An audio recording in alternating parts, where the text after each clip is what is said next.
So this will probably happen at the end of the presentation.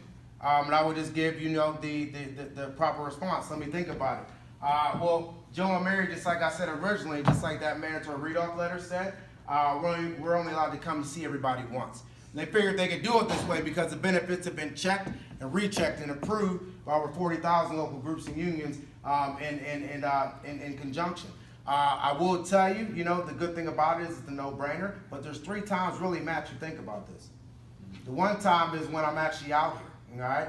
The second time is when actually you're at you're at your doctor's house and he tell you something bad, and the third time you're at a funeral.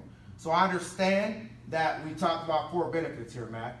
You can think about number 1, you can think about number 2 that you had, number 3, number 4, but what we're gonna do is get you enrolled in number 1, okay? I just need you to go grab your driver's license.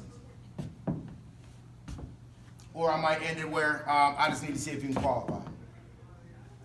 But did you see how I said you can think about 2, 3, and 4, but we'll enroll you into number 1.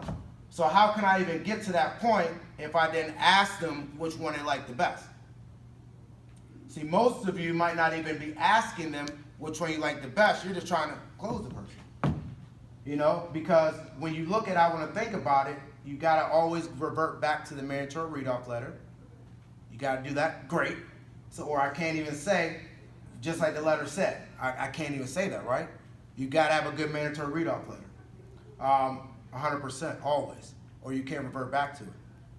Then the second thing is you got to make sure that you ask them, looking at these benefits, what is the most important thing?